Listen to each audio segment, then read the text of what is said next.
Hi my dear students, welcome to Chemistry SR, our chemistry channel. ఈరోజు మనం intermediate first year states of matter అనే chapter దానికి రిలేటెడ్గా gas laws చూద్దాం. ఓకేనా? ఓకే, ఏంటి గ్యాస్ లాస్? గ్యాస్ లాస్ అంటే ఏంటంటే గ్యాసెస్ యొక్క మెజరబుల్ ప్రాపర్టీస్ అయిన ప్రెజరు, వాల్యూము, టెంపరేచరు, మాస్ వీటి మధ్య రిలేషన్స్ని ఇస్తాయి. వీటి మధ్య రిలేషన్ ఎలా ఉంటుందో చెప్తాయి. అలాంటి లాస్నే గ్యాస్ లాస్ అంటారు. ఓకేనా? Gas laws nothing but laws of gases which give relation between pressure, temperature, volume and mass of gases. Gases యొక్క ప్రెజరు, టెంపరేచరు, వాల్యూము వాటి మాస్ మధ్య రిలేషన్స్ని ఇచ్చేటువంటి లాస్నే గ్యాస్ లాస్ అంటారు. ఓకే, ఇందులో very first one Boyle's law. Boyle's law ఏంటి? Boyle's లా మనకు ఏం చెప్తుంది అనేది ఇప్పుడు మనం అబ్జర్వ్ చేద్దాం. బాయిల్స్ లా ఎవరి మధ్య రిలేషన్ ఇస్తుందంటే వాల్యూమ్కు ప్రెజర్కి మధ్య రిలేషన్ చెప్తుంది. అది కూడా ఎప్పుడంటే టెంపరేచర్ కాన్స్టెంట్గా ఉన్నప్పుడు. ఓకేనా? So it relates nothing but దేని మధ్య రిలేషన్ ఇస్తుంది అంటే simply give relation between volume and pressure ఎప్పుడు అట్ కాన్స్టెంట్ టెంపరేచర్. ఇది మనకు బాయిల్స్ లా ఇస్తున్నటువంటి ఇన్ఫర్మేషన్. సరే, ఎలా రిలేట్ అయి ఉంటాయి అనేది ఏం చెప్తుంది ఆ లా స్టేట్మెంట్ చూద్దాం. ఓకేనా? ఏంటంటే ది వాల్యూమ్ ఆఫ్, ఏం చెప్తున్నాడు? నువ్వు ఏదైనా గ్యాస్ తీసుకుంటే దాని వాల్యూమ్, ది వాల్యూమ్ ఆఫ్, ఎవరి వాల్యూము? ఎంతో కొంత మాస్ ఉంటుంది కదా ఆ గ్యాస్కు, సర్టెన్ ఫిక్స్డ్ మాస్ ఉన్నటువంటి గ్యాస్ యొక్క వాల్యూమ్ అని. The volume of given mass of A gas is ఎలా ఉంటుందంట? ఇన్వర్స్లీ ప్రపోర్షనల్ టు వాల్యూమ్ అనేది ఇన్వర్స్లీ రిలేటెడ్గా ఉంటుందంట. The volume of given mass of a gas is inversely proportional to pressure of that gas ఎప్పుడు at constant temperature. ఓకేనా? చెప్పాం కదా, temperature కాన్స్టెంట్గా ఉన్నప్పుడు వాల్యూమ్కి ప్రెజర్కి మధ్య రిలేషన్ ఇచ్చేటువంటి లానే బాయిల్స్ లా అంటామని. కాబట్టి కాన్స్టెంట్ టెంపరేచర్ ఉన్నప్పుడు, అంటే టెంపరేచర్ కాన్స్టెంట్గా పెట్టి ఒక గ్యాస్ యొక్క ప్రెజర్కి వాల్యూమ్కి మధ్య రిలేషన్ ఎలా ఉంటుందో చెప్తుంది బాయిల్స్ లా. ఏం చెప్తుంది? Volume of given mass of a gas is inversely proportional, inversely రిలేటెడ్గా ఉంటాయంట. అంటే ఒక వాల్యూ ఇంక్రీజ్ అవుతుంటే ఒక వాల్యూ తగ్గుతుంటుంది, లేదా ఫస్ట్ వాల్యూ డిక్రీజ్ అవుతుంటే సెకండ్ వాల్యూ ఇంక్రీజ్ అవుతుంది. ఎవరు? Volume, pressure. ఎప్పుడు? అట్ కాన్స్టెంట్ టెంపరేచర్ కాన్స్టెంట్గా ఉంటాయి. దీన్ని మ్యాథమెటికల్ ఫార్ములాలో రిలేషన్ చూపిద్దాం. మ్యాథమెటికల్ రిలేషన్ ఎలా ఉంటుందో, volume is proportional to one by pressure. ఎప్పుడుది? Which is at constant temperature కాన్స్టెంట్గా ఉన్నప్పుడు. ఇది మనకు బాయిల్స్ లా చెప్తున్నది. ఇప్పుడు ప్రపోర్షనాలిటీని రిమూవ్ చేసామనుకో, we have to keep a constant, right? K into 1/P. Here K is the proportionality constant. Pని తీసుకొచ్చేద్దాం. అప్పుడు ఏమవుతుంది? P into V is equals to K, nothing but constant. అంటే ప్రెజరు, వాల్యూమ్ల ప్రోడక్ట్ కాన్స్టెంట్గా ఉంటుందంట ఒక గ్యాస్కి. సో ఇలా కూడా చెప్పచ్చు definition. So gas law can be defined alternatively as the product of pressure and volume of given mass of a gas is ఎలా ఉంటుందంట product constant. ఎలా ఉంటుందంట కాన్స్టెంట్. ఎప్పుడు at temperature is constant. At temperature is constant. Temperature కాన్స్టెంట్గా ఉన్నప్పుడు ఇచ్చిన gas యొక్క pressure వాల్యూమ్ల product కాన్స్టెంట్గా ఉంటుంది అంటాడు. సరే, ఇప్పుడు ఒక గ్యాసు 2 డిఫరెంట్ కండిషన్స్ దగ్గర ఉందనుకుందాం, 2 డిఫరెంట్ స్టేట్స్. ఫస్ట్ స్టేట్లో ప్రెజర్ P1 వాల్యూమ్ V1 అనుకుందాం. సెకండ్ స్టేట్లో ప్రెజర్ P2 వాల్యూమ్ V2 అనుకుందాం. మనకేం తెలుసు, ప్రెజరు వాల్యూమ్ ప్రోడక్ట్ కాన్స్టెంట్ అని తెలుసు కదా. కాబట్టి P1 V1 వాల్యూ ఎలా ఉంటుంది, కాన్స్టెంట్గా ఉంటుంది. అలాగే P2 V2 వాల్యూ కూడా ఎలా ఉంటుంది, కాన్స్టెంట్గా ఉంటుంది. 2 డిఫరెంట్ స్టేట్స్లో 2 డిఫరెంట్ కండిషన్స్ అనుకోవచ్చు. Therefore we can say like this, P1 V1 is equals to P2 V2. This is the another form of Boyle's law. ఇలా కూడా రాయొచ్చు మన బాయిల్స్ లా. ఓకేనా? సో ఇది బాయిల్స్ లా. ఇప్పుడు గ్రాఫికల్ రిప్రజెంటేషన్ ఎలా ఉంటుందో బాయిల్స్ లాకు మనం అబ్జర్వ్ చేద్దాం. ఓకే, ఇప్పుడు Boyle's law related graphs represent చేద్దాం. ఓకేనా? If we draw a graph which is volume versus pressure at constant temperature. So graph draw చేద్దాం. ఎవరెవరి మధ్య డ్రా చేయాలి? Volume is taken along X direction. ఓకేనా? Pressure is taken along Y direction. Okay, so volume versus pressure. we get a rectangular hyperbola. ఇలాంటి rectangular hyperbola వస్తుందంట. Hyperbola అంటే ఇలా, కానీ రెక్టాంగులర్ హైపర్బోలా కొంచెం రెక్టాంగులర్ షేప్లో వస్తుంది, అందుకే రెక్టాంగులర్ హైపర్బోలా అంటారు. ఇది ఎప్పుడు, if the temperature is keeping as a constant which is T1 అనుకుందాం. ఇప్పుడు టెంపరేచర్ మార్చేయి, ఓ 30 degrees దగ్గర డ్రా చేసావు, ఈసారి ఒక 50 degrees దగ్గర అనుకో. టెంపరేచర్ మార్చేసి అక్కడ మళ్ళీ గ్రాఫ్ డ్రా చేయి. You will get the same rectangular hyperbola which is at a temperature T2. Again change the temperature to 70 degrees Celsius or etc. Then you will get the same curve, rectangular hyperbola. This is at a temperature T3 temperature.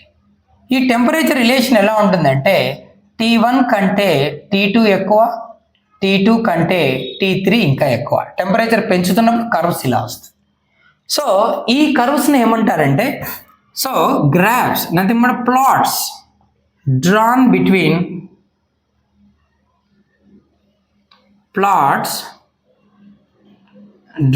Between volume versus pressure is a rectangular hyperbola.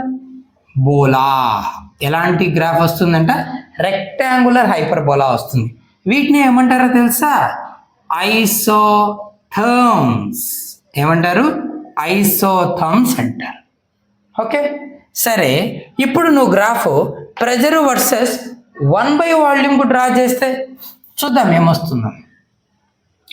If we draw a curve which is one by volume versus pressure, లేదంటే volume versus one by pressure అయినా తీసుకో, ఒకటి reciprocal చేయి అంతే, ఏం లేదు. You will get a straight line like this passed through the origin at different temperatures.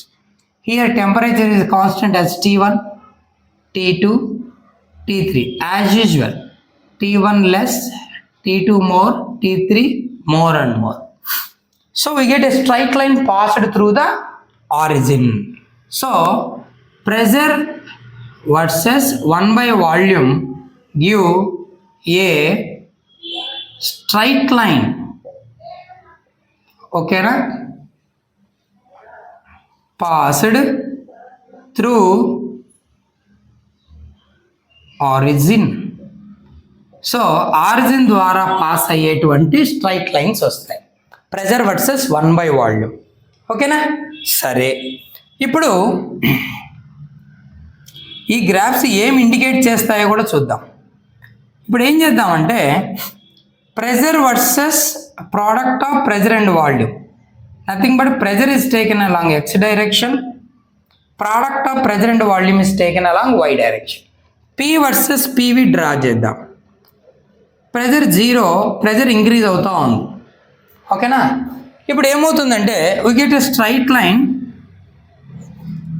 parallel to pressure axis. Straight line parallel to pressure axis. ఈ curve వచ్చేస్తుంది. ఓకేనా? సో ఏం చెప్తున్నాయి ఈ 3 కర్వ్స్? మనకి ఏం ఇండికేట్ చేస్తున్నాయి? First curve give the information which is how volume changes with pressure. Pressure change చేస్తున్నప్పుడు వాల్యూము ఎలా చేంజ్ అవుతా ఉంది అనే విషయాన్ని చెప్తాయి. అది కూడా ఎప్పుడు at constant temperature. How volume changes with pressure. చూడు, ప్రెజర్ ఇక్కడ 0, వాల్యూమ్ 0. ప్రెజర్ పెంచుకుంటూ పోతూ ఉన్నావు. ఓకేనా? సారీ, వాల్యూమ్ ఇక్కడ ప్రెజర్ 0, ప్రెజర్ను పెంచుతూ వెళ్తున్నావు. ప్రెజర్ని ఇంక్రీజ్ చేస్తున్నప్పుడు వాల్యూమ్ ఏమవుతుంది? డిక్రీజ్ అవుతుంది. చూడు ఇక్కడ, చూడు ఆరిజిన్కు దగ్గరగా వాల్యూమ్ ఎలా ఉంది? చాలా లార్జ్ వాల్యూ ఉంది. ఓకేనా? When as the pressure increases volume ఏమవుతుంది? స్లోగా డిక్రీజ్ అవుతూ ఓకేనా? Rectangular hyperbola. దెన్ ఇక్కడ చూడు PV versus P, second curve ఉంది. ఇది P versus 1 by V. Second curve ఏం చెప్తుందంటే second curve give the relation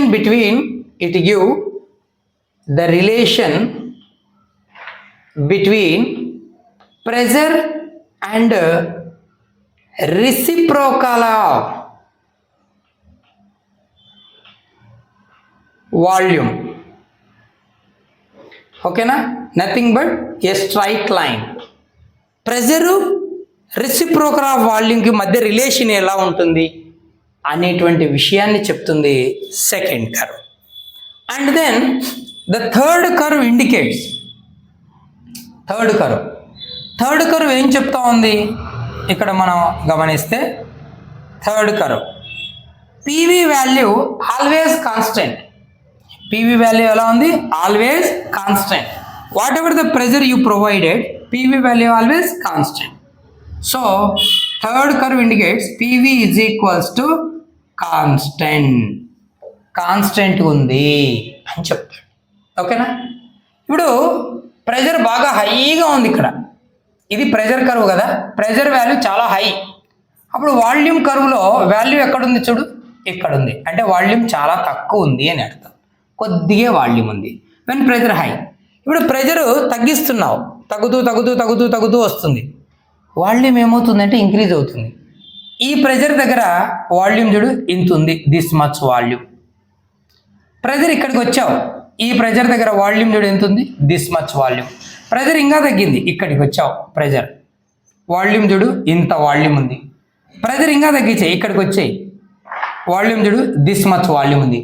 pressure decrease అవుతే వాల్యూమ్ ఇంక్రీజ్ అవుతుంది. ఓకేనా? వాల్యూమ్ తగ్గుతూ వస్తే ప్రెజర్ ఏమవుతుంది? ఇంక్రీజ్ అవుతుంది. ఓకేనా? సో ఫస్ట్ కర్వ్ ఏం చెప్తుందంటే ప్రెజరు వాల్యూమ్ మధ్య రిలేషన్ను చెప్తుంది కాన్స్టెంట్ టెంపరేచర్ దగ్గర. సెకండ్ కర్వ్ ఏం చెప్తుందంటే ప్రెజర్కి రెసిప్రోకల్ ఆఫ్ వాల్యూమ్కి మధ్య రిలేషన్ చెప్తుంది, అది ఒక స్ట్రైట్ లైన్లో ఉంటుంది అని.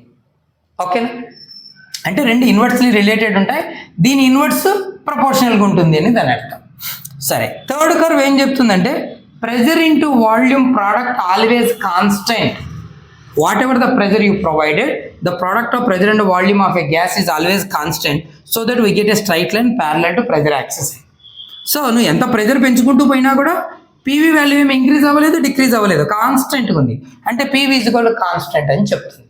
సో ఇలా మనకు ఈ 3 కర్వ్స్ బాయిల్స్ లా క్లియర్గా ఎక్స్ప్లెయిన్ చేస్తాయి. ఒకవేళ నువ్వు ఇంకొక కర్వ్ డ్రా చేయొచ్చు. అదేంటంటే మనకున్న లా ఏంటి, PV is equal to constant కదా. సో లాగ్ తీసుకున్నాం అనుకో, టేక్ లాగ్, ఏమవుతుంది, log of PV is equals to log of constant. ఓకేనా, పీవీని ఏం రాయొచ్చు, log P plus log V is equals to constant అవుతుంది. లాగ్ ఆఫ్ కాన్స్టెంట్ కాన్స్టెంట్గా ఇది ఇట్లా పంపించేస్తే log P is equals to minus log V plus constant. ఇది ఎలా ఉందంటే straight line y is equals to MX plus C లాగా ఉంది. ఓకేనా, ఓకేనా, వికెట్ స్ట్రైట్ లైన్ ఈక్వేషన్. కానీ ఇక్కడ ఎం అనేది ఏంటి, స్లోప్. ఎలా ఉంది స్లోపు, నెగిటివ్ స్లోప్ ఉంది. ఓకేనా, కాబట్టి నువ్వు log of volume versus log of pressure graph draw చేస్తే we get a straight line with negative slope. ఏ స్లోప్ వస్తుంది, నెగిటివ్ స్లోప్. ఓకేనా, అందుకు ఇలా వస్తుంది log B versus log V curve. ఓకేనా, సో దిస్ ఈజ్ అబౌట్ బాయిల్స్ లానేనా. So I hope you understand. Next వీడియోలో చార్లెస్ లా అవి చూద్దాం, gas laws remaining. Okay, I hope you understand. Please like and share to someone, but keep watching. Thank you.